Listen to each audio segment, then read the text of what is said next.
Hello and welcome back to MTG Red Zone here at Grand Prix Indianapolis. I'm Marshall Sutcliffe in the booth with Kenji Egashira. And you can see down in the feature match area, we have some tense players ready to go. And you can see why. They're both at 10 and 2, Kenji. Yes. And effectively playing in an elimination game in here in round number 13. Yeah, these are a little bit different. Remember, there's one fewer rounds of Swiss in these team events than like a normal GP. So 2 more rounds to go here. And like you said, these are effectively playing for the elimination rounds. Wow, nice start from Eric, though. Yeah, Eric Severson, Ben Weitz, and Neil Oliver, 3 limited specialists, to say the least, playing against Jameson, Painter, Painter-Davoudi, and Matthew Katz. But as you said, a fantastic start here for Eric with a 1-drop into a 2-drop. He's already got 3 power up. Yeah, Neil and Manny, both winners of different GP Vegases. Neil notably from Modern Masters way back at the very first GP. The original one, Yep. yeah. I remember that was the first time I met Neil. It was kind of his big breakout onto the pro scene. If I remember, he lost the first round and then didn't lose a round after that. That's correct. Yeah. All right, got some trades off there. Silvergill Adept did get its value, though. Remember, that card draws a card when it enters the battlefield, so trading off for a 2-drop while drawing you a card seems pretty darn good. Uh-oh, this is not exactly what Jameson wanted to do here. At least, maybe it is, but Eric's got to be happy about that, as, well, he has 5 unblocked power on the board now. And we might have a very quick game here, unless Jameson has something like a Golden Demise, my favorite card from the format.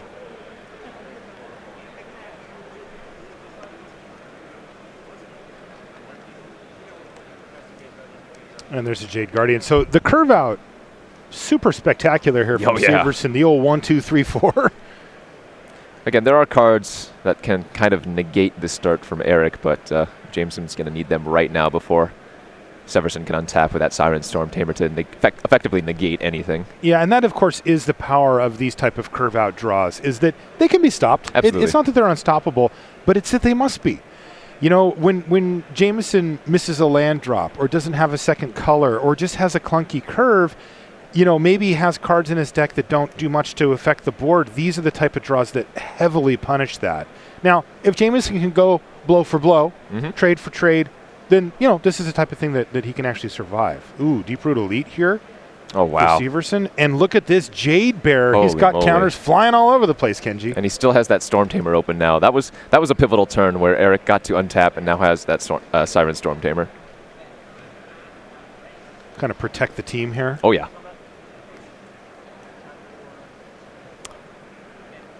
What is Jameson up to? He has to have something here, right? I would imagine so. Maybe he's just trying to get a little more value. The Golden Demise doesn't actually target. So that's right. If he has that, well, now is going to be the perfect time. Unfortunately, Jade Guardian is still a very large problem. Looks like Dust Charger was the draw there. And look at that. Scoop him up from Painter. So as we mentioned before, that type of curve out, applying sick pressure and really forcing Jameson to have viable, castable, on-board solutions right now. Right. Removal, blockers, stuff like that. And in the absence of those, you just lose. And that's exactly what happened here. Great curve out for Eric Severson. Really impressive as he picks up game number 1 for his team. I mentioned at the beginning, but I must say it again. This is a high-pressure match for these teams. Absolutely. You know, the loser, they're not making the top 4. Holy what a board state we have here. I'm going to get in before chat says something about banned cards as, well, the Ferocidon now hits the graveyard. But look at Ben Weitz. He had a Forerunner of the Empire plus the Needletooth Raptor. Now that is a nasty combo. By the way, you got him. I knew it. Banned, by the way. Is that another Needletooth? Wow. So Needletooth Raptor in conjunction with Forerunner of the Empire just dealt with Itali by dealing 6 total damage. That is absurd. Ben Weitz has 2 Needletooth Raptors. He just killed Itali? By playing a 4-drop. Like, he built out his board and killed Itali in the same That was a Chupacabra. That was a red Chupacabra, Marshall. Wow. Unbelievable. That is a beating. I have not seen that yet. Okay, that stems the bleeding of the Forerunner nastiness a little bit as Manny does get some land value. But it blocks the Martyr of Dusk as well. Well, Ben just has to play a dinosaur, and the Needletooth Raptor will finish it off. And he has one. Relentless Raptor for Ben Weitz. Ping, ping, ping. Trigger, fire that thing off. Go get a land.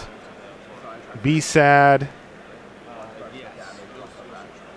You can hear the players just confirming everything. Yeah, so Manny's going to actually get 2 lands here because the Forerunner triggers once. For the 1 damage. For the 1 damage, and then the Needletooth Raptor also shoots it to do another damage. Yeah, and the key being there that it survives that first Correct. hit. Yeah, if it didn't, then he would only get 1 land. But the question is there anything Manny can do? I mean, he just played Italy, passed the turn thinking, all right, and it just immediately died. Now, in that exchange, Ben did lose his Martyr of Dusk and exchanged it, just for the 1/1. But look at his board. This is just unreal. What the heck? What is going on the left-hand side? Like, Eric Severson goes 1-drop, 2-drop, 3-drop, 4-drop, and just smashes Jameson Painter. And now we see Ben Weitz just shrug off Italy and everything else that Painter-Davoudi could throw at him and just crush him in the first game. So, Neil Oliver, come on, buddy. Yeah, luckily for Team Painter-Davoudi and Katz was able to steal one. That's right. Wow, that was the action and fast pace that I was expecting coming into this. Yeah, especially out of the team sealed format being so quick. Yeah, so concentrated. Today has been a day where we have seen some really absurd things happen. Oh yeah. I mean, that turn sequence was gross. That curve out from Severson was disgusting. We saw Polyraptor hit the battlefield for Paulo Vitor Damarosa earlier. With Forerunner of the Empire on the battlefield as well.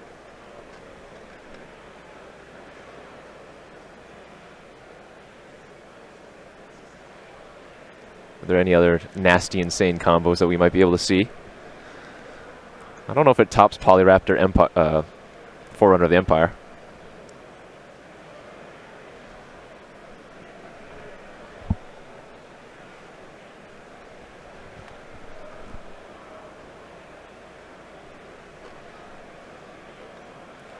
Get a good look at these players, making their sideboard decisions. I don't know, like, maybe if you have some enchantment room. No, man, he's on red-green. Red-green just doesn't have a clean answer to, like, a Needletooth Raptor. No. Yeah, the tough part about it, too, is that you can interact with that combo. It's just hard to. Like, you can kill the Forerunner of the Empires. Yeah. Sure. That's fine. But then if they just play a dinosaur, or rather, no, I guess that's fair. You just kill the Forerunner. You can kill the Forerunner, but, I mean, that doesn't feel great.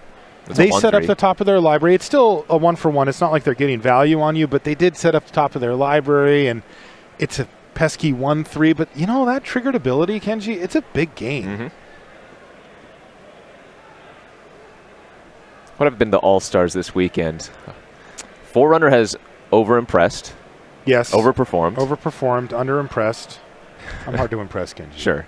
Profane Procession is exactly as we thought. That has absolutely delivered. Tetsamok Primal Death.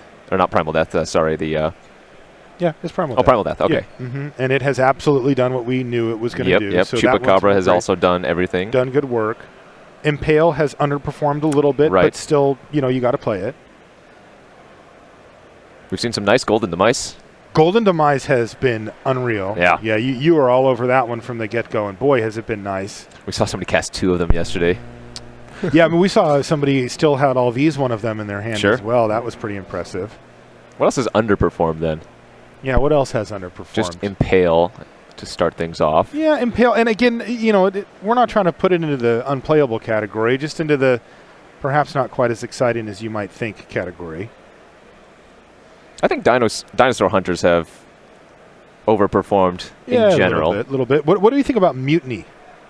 I think Mutiny's good. Overperformed, underperformed, or performed? Performed as expected. Okay. Like you're basically killing their second best creature, maybe their third best, but it's so cheap. And in this format where generally things are going to go pretty aggressive, being able to use a removal spell and cast something else in the same turn is huge. All right, looks like we're underway back on our top table there. Here we go again. Eric Severson versus Jameson Painter. And Jameson says, come on, man, just don't have a 1-2. Don't do it again. All right, double blue does make that more difficult, but maybe... Silvergill Adept incoming. Is it? Kite Sail? No, it's not. It's a Shaper Apprentice. That's still very good. Yeah, it sure is. He's got 3 power of flying on turn 2. Sailor Amines, that's a card. Oh, we should talk about that one, too. But right now, it doesn't look very good. Well, let's see if Eric actually has a merfolk to give that Shaper Apprentice flying. He does not. Okay. Oh, interesting. Bins the Savage Stomp instantly, looking for that green. So he only actually has 3 power flying now. Yes. I spoke a little too soon. And he could only attack with 1 of it. Okay. I've spoken about this a lot. I'm going to say it again. Hitting the +1/+1 on an Explorer creature is so huge. There. That's my last time I'm going to say it. Thank you. Was that an Impale? Looks like so. Yep. And again, you still play it. Yep, of course. Still a card that you need. It's just perhaps not as effective against some of this stuff. Oh, no. Bad news for Jameson Painter. Silvergill Adept, though all islands still here for Eric. He revealed the Shapers of Nature there, Kenji. Yeah, one of the best uncommons, rather, from Ixalan itself. Still a very productive turn for Severson. He got the extra card, and he got that that Shaper Apprentice in the air. So the pressure is very real. Let's see what Jameson's got going on. His deck is very slow. Can Benjamin Taken please report to registration? Benjamin Taken, please report to registration. Let's see. He does have a Golden Demise. Okay, that's good. 2 Impales. 2 Dusk Chargers. 2 Contract Killings. Yeah, he doesn't really have great win cons, though, from what I'm seeing. Like, he's blue-black control, but he doesn't really have great finishers. He has 2 Spirewinders. You see one of those Dusk Chargers there. Yeah, I don't know if Jameson's deck is just very well positioned. This does feel like a poor matchup for him, though. Golden Demise. If he could fire off one of those, that would be a game ender. Yeah, the problem is if Eric finds a green source, he can start putting 1/1 counters on his creatures, and that'll get around the golden. Well, they're all 1 toughness right now. Sure. But you're right, the window is closing. All right, this is a nice attack, though. He was able to add a bunch of permanents to the battlefield to get himself up to the City's Blessing here and unlock an attack for 6. Now, one thing that Eric's creatures don't do particularly well is block. Yep. Bunch of small creatures. Yes, they're evasive on those 2, but no forest here for Eric Severson means that he's probably going to end up falling too far behind. Well, it's a 3-turn clock for both players right now on the surface of things, although we do know Eric has cards stranded in hand right now. Yeah, and I see 3 cards for Jameson. Yeah, Jameson still has a grip full of cards. Let's see if he has another removal spell here, potentially. Another Impale. That's exactly what it is. And so this Impale doesn't look too great. It's being used on a 2/1, but this frees up Dusk Charger to not get chump blocked for the turn. Also, it'll put Eric on a 2-turn clock because he can attack in for over 7 points of damage. And, you know, he would only need 7 to be half. Yeah, that was a pretty devastating Impale there from Jameson Painter, as the best Eric can do is trade off for the 2/2 Dinosaur Hunter, but he still takes 6 damage in the process. And more importantly, Eric is now down to just a 2/1. Right. Like, no flying. It's just... Okay, so that might have been the perfect timing. Eric might still be able to pull this off should he play the Shapers of Nature, give the Shaper's Apprentice flying. The Shapers of Nature can block the Sailor. He will still need to find an answer to that Dusk Charger, but at least he's not completely out of it now. Yeah, no. I think what you meant by perfect timing is the last possible chance. Right, exactly. Obviously, perfect timing would have been on turn 2 or whatever. But as far as this draw goes, although Jameson appears to be untapping pretty quickly, might have something for it already. And one of his 2 contract killings it is. It's going to give him some more treasure. And yeah, 6 points of damage. Now, Eric just needs a chumper for that Dust Charger since the Sailor Means isn't lethal by itself. Yeah, but it looks like he has another removal spell. Wow. He has just mowed down his entire board. Jameson Painter, he wants revenge off of that curve out from the first game, and it looks like he's got exactly that. As it's going to be extremely difficult for a blue-green deck to come back from this position. Anaraska Frillback is the start of that plan. He's also got a Slippery Scoundrel. He can use these to trade off and be at 1. This actually does give him a glimmer of hope. Yeah, Jameson used that moment of craving last turn a little bit aggressively. I don't think he really needed to, and now he's in a position where Eric can actually trade off for the Dusk Charger. And then find some way to interact. Right, well, just any 2 toughness creature, potentially. All right, he's going to decide to chump and kill. Yeah, this also works. Well, Jameson did find a good draw for the turn, a lethal flyer. Yeah, that is exactly what Jameson wanted. Oh, there's a plummet in hand, though, for Eric. Oh, my. So if he just finds another creature. Any creature. Right. Like that has a power. As long as it's not green, though. Yeah, you're right. Still choked. So now it looks like the play is going to be to chump block the Dust Charger, kill the Spirewinder, and now this gets pretty tough because he needs 1 creature or a removal spell. A Water Knot would be fine. Does he find it? Oh, he found a second green mana source finally, but it might be too late. Yep, and that's going to do it. A good fight there from Eric Severson. It actually was pretty close. And he gave himself the opportunity to win, which is important to note. Even though he was stumbling on mana, Jameson used like the moment of craving a little bit aggressively, and that's the kind of thing you need to happen. Your opponent makes one small misstep when you're that far behind. You can potentially get back into it. Unfortunately for him, the Spirewinder did finish it off. Yeah, that was a nice draw there from Jameson. That was a nice draw from Jameson. All right, so that means that they're tied at a game apiece on our top table, which is going to bring us back down to the middle table, Ben Weitz versus Painter-Davoudi. Ben with the slaughter in game one. I mean, that was disgusting. And it looks like he's significantly ahead once again. Yeah, just an 0-3, basically vanilla right now. One away from the City's Blessing, but the 2 creatures from regular Ixalan doing some nice work here. I wonder, if you put a Tilonali's Crown on a Sun-Crowned Hunter, is that just flavorful? Because it's very good, too. The crown on the crown? Yeah. The crowned? Well, first, triggers and rage, deals 3 to the opponent. Oh, yeah, okay, that's good. And then you have an 9/4 trampler, 8/4 trampler. Okay, that's 2 crowns is a lot to carry, but I think they can do it. I like it. I like where you're going with this. Rashad is saying too many hats to us. Yeah, I guess 2 crowns, maybe too many. Rashad is the one saying too many hats somehow? Oh, yeah, I mean, you just added that in after the fact. All right, he's saying you only can wear the one. You swap them off, I see. Well, not this dino. It can put on 2 hats. So if you're Ben here, you're maybe thinking of a snapping sailback or something, but Manny just passed with all his mana open in a 2-3. Like, you're in pretty good shape. You're down a little bit on health, but you do have the better board presence. In come the team. Ben opting not to use his Luminous Bonds here. I mean, you block a Sun-Crowned Hunter, you're going to take 3 damage anyways, so. So he's just going to take the full 8 to the dome here and build out his board rather patiently. Yeah. Martyr of Dusk there, that gives him City's Blessing. And you'll note that Ben could have. Yeah, he could have played it first and attacked with the Stormhorn Sentry. But that is a little bit risky, of course. If he does have a snapping sailback or something like that, then it just gets eaten. Your opponent has a 5/5. You play out your 2/1. Maybe they have some weird trample or removal spell that can get him back in the game. But I like Ben's play there. Yeah, Ben decided to play a little bit more carefully. He also knew that it was still a 2-turn clock. And he, in fact, wins his match. So that is going to put them 1 of the good for this round and leave it up to the players on their left and right-hand sides. We're going to pop down to Matthew Katz versus Neil Oliver.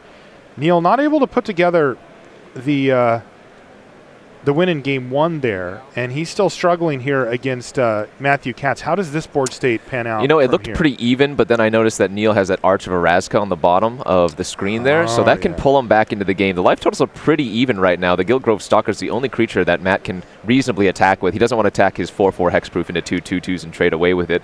He can get more advantage later on should he have more 1/1 counters or a way to pump like the Mistbinder, Merfolk Mistbinder, for instance. Yeah, the Pioneer here is a fine card, but it's not really doing something that Matthew wants big, right? He'd like to see some 6-drop or whatever. Yeah, and, Neil still has a bunch of cards in his hand. I think I saw, the Bounced Raptor Companion. It looks like a Fathom Fleet Border as well, which is just a 3/3. It doesn't shoot him for 2 since he has that Deadeye Tormentor on the battlefield. And, yeah, it's kind of a board stall here. The border actually really good as it does block that Guildgrove Stalker. Yeah, you got to love Neil Oliver's position, though. He's able to play a 2-drop and a 3-drop and still keep up mana available for the Arch of Araska to just keep that flowing. And it looks like he's drawn enough extra cards off of it to get so many lands on the battlefield that he can basically just cast whatever he draws off of it anyway.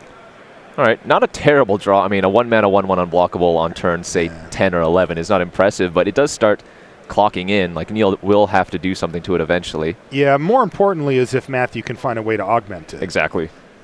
It gives him hope, though, that he can do that. It looks like Neil doesn't like the options he has in his hand, so he's going to go ahead and activate the Arch Right. Looks like I spoke too soon.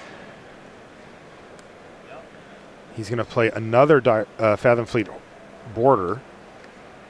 And he's got a moment of craving. Yeah, and I like that. He's just going to take this thing down Absolutely. right now. It makes a lot of sense, right? The reason isn't because he's worried it's going to kill him in the next few turns. It's because right now Matthew has no cards in hand and he can't save it. And he knows that the way that he loses is by getting greedy. He, by the way, activated the Arch there on end step. He verbalized it. And so he's just going to go ahead and take out that one channel because anything else that picks up counters here, he doesn't mind so much. When you're drawing 2 cards a turn and your opponent living off the top of their deck. If there's one thing Neil Oliver knows, it's value. Yes. The man is well-versed in the ways of value, I'll tell you that.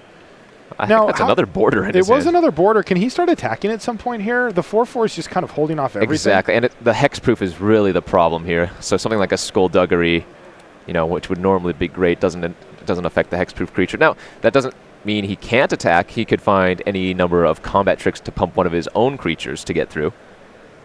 It just depends on when he wants to pull the trigger, as, Matt can just double block with some number of 2/2s or something like that if he wants to. Or, maybe he just throws the Jadecraft Artisan, but...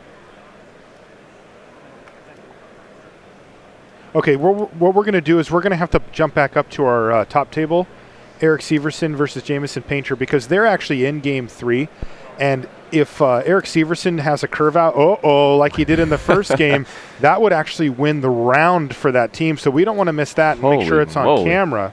That is one Curious Sailback. That is currently a 7/7 Curious Sailback that draws a card. Curious Sailback, I like that. Curious Snapping Sailback. Uh-huh. And I'm pretty sure Eric Severson revealed a Forerunner of the Heralds to his Silvergill Adept. So. I mean, we've seen answers from Jamison Painter. He has ways to kill it, and there it is. Okay. Contract killing. Looks like we came in at just the right time to see what's going to actually happen here. Eric says, is it my turn? And we said, yeah. Go. But the damage may have been done at this point, given the fact that Eric still has cards in hand that he can start casting. Right. It looks like quite a few cards He's got in 3 either cards player's... in hand? Well, graveyard, I meant. Like, we see a moment of craving. Took out one of the creatures in Eric's graveyard. There's a Savage Stomp, which apparently took care of... Can't quite tell. Is that a Mausoleum Harpy? Something like that. Either way, we'll see if... Yeah, it looks like it's going to get countered here, though. Okay. That's pretty good. I mean, Eric has a Water Knot and a Jade Guardian in his hand, but if Jamison can... just play like a 3/3 or something. Like a Spire Winder here would be pretty decent. Until the Water Knot comes down, of course, but doesn't know that's there. 11 life is not that bad for how late in the game we are at. There's a Dust Charger. Unfortunately, not quite good enough. Oh, and there's that Siren Storm Tamer as well for Eric. Ooh, this one's starting to get a little ugly here for Jamison Painter. Their team's run may come to an end this round. This is the penultimate round of the Swiss portion of our tournament, but that Water Knot locking down the Dust Charger is going to clear the way for another 4 damage. And this clock is starting to get a little nervous here for Jamison Painter. Yeah, it's not quite a 2-turn clock. No, it's but 2 more turns now still. Right. But he's going to need to find something here. Because that was the last removal spell in Eric's hand, and now, now the Spire Winder would be perfect as it blocks everything, and Eric doesn't have a removal spell for it. Let's see if he's got one. No, he's got an Impale. It's just going to trade off for the Siren Storm Tamer. Kumena's Awakening now. Let's see, 1, 2, 3, 4, 5, 6, 7, 8, 9, 10. Yeah, he does have it, but is it too late? He's unlikely to die this turn, although as I say that, Jadecraft Artisan... That can put Jamison to 1. Okay, so it still doesn't actually change the clock, but it means all of his creatures are lethal, so Jamison has to find some pretty special stuff. So Golden Demise plus a 5 or drop or less, or maybe another contract killing plus Golden Demise. I think he needs to draw the Golden Demise, and that's the only thing that can get him out of this position. Oh, he drew Secret to the Golden City? No, it must not have been it. He's just going to extend the hand. Alrighty. And that's going to be the round, going to Eric Severson, Ben Weitz, and Neil Oliver. Impressive stuff. They are now probably one match win away at 11-2 from making it into the top 4. We'll have to see how that goes for them as they get paired up in the next round. You know how it goes here at the GP level. We're in MTG Red Zone. This is the really important part of the tournament where the pressure really gets ratcheted up, because a misstep here, you're out. Yes. You just don't have any room to give. And what they'll do is they're going to get a chance to see the standings. They're going to see who they're playing against and how everything looks. Occasionally, they can find themselves in a position where they can take an intentional draw and find both players safely into the top 4, but a lot of times that's not the case. Exactly. And they end up having to play the last round. Now, unfortunately for the other team, they're done. So they're going to have to play it out to try to get some pro points, try to get some prize money. There's still a lot on the line, but these teams with the professional players, they really want to get respectable in there. Position anyways. All right, looks like we've got Eric Severson for a quick interview. Eric, how's it going? This is Marshall and Kenji in the booth.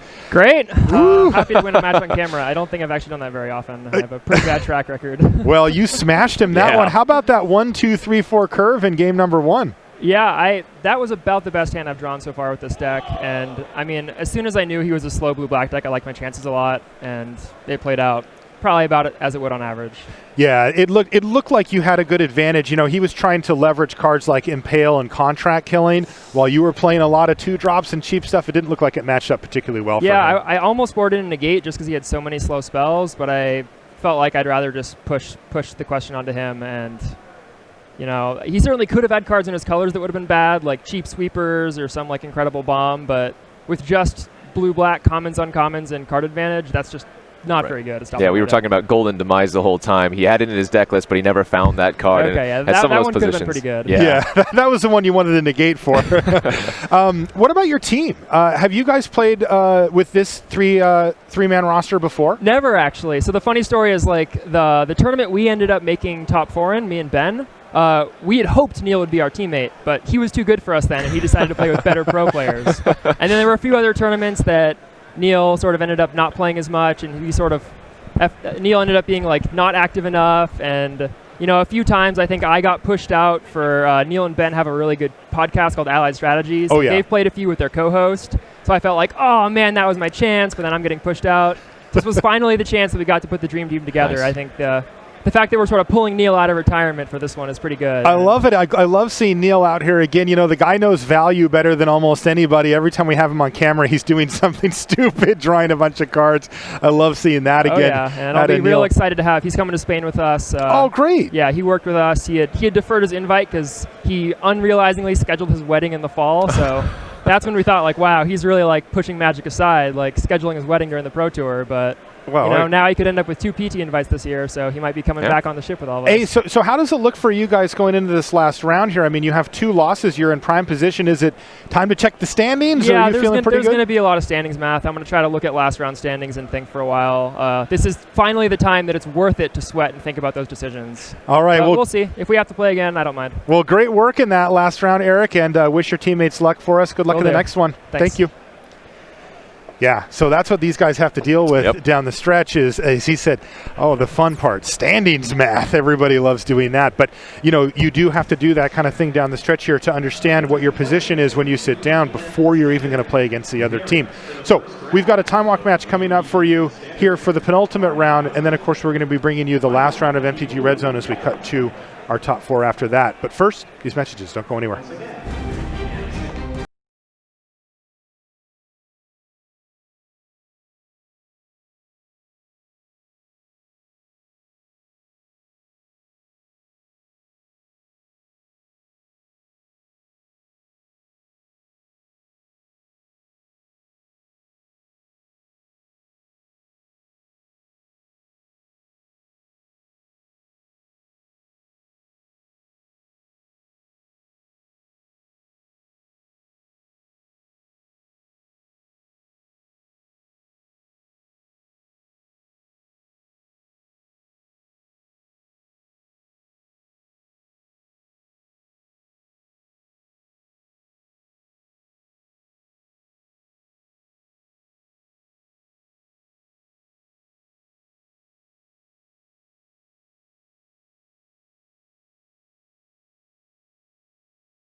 Hey there, welcome back to the booth here at Grand Prix Indianapolis. That's Kenji Agashira, Marshall Sutcliffe, and we are down the stretch.